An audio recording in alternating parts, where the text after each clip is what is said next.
огне. Кто читает свои сны, поклоняюсь темноте.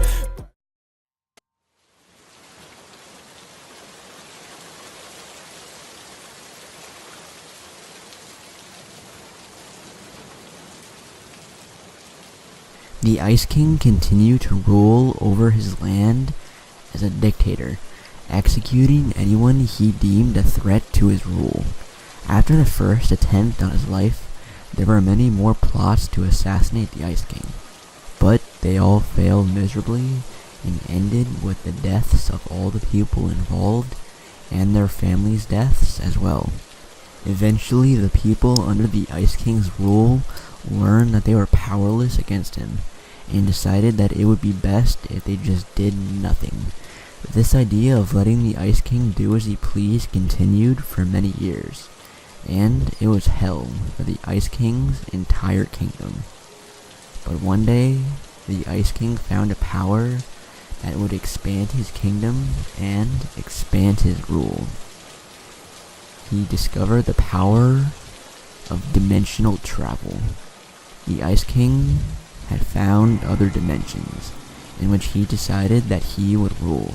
He discovered one dimension in which a volcano had erupted, and the island was controlled by a king of fire. And he then discovered another dimension in which pirates had invaded, and were ruled by a pirate king. He now wanted to kill both of them and take their empires for himself. He contemplated about how he would do that, and when he would do that. But before he could expand his empire, he had to deal with another assassination attempt. But this time, it was just like the first. It was his closest advisors and subjects, and it was 10 of them this time. He laughed maniacally at them, while the doors to his throne room slammed shut behind him. The Ice King was excited about the bloodbath that was about to occur. The subjects knew that they had made a huge mistake, but it was too late. The Ice King vanished, and then appeared behind one, impaling him with his arm.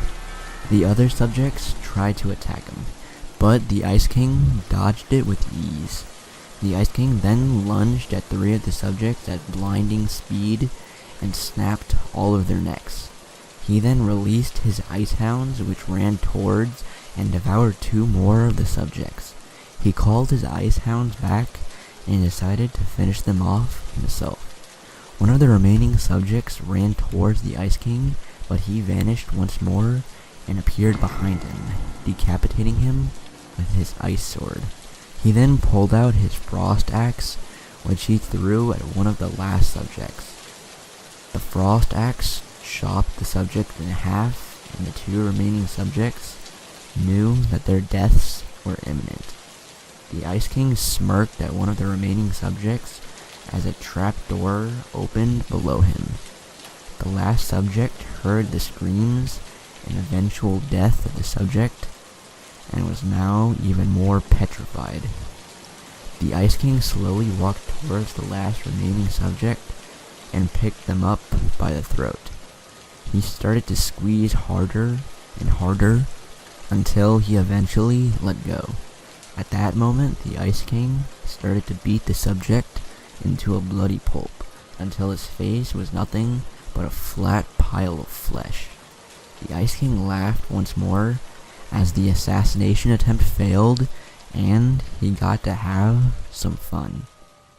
But now was the time that the Ice King was going to invade the other dimensions.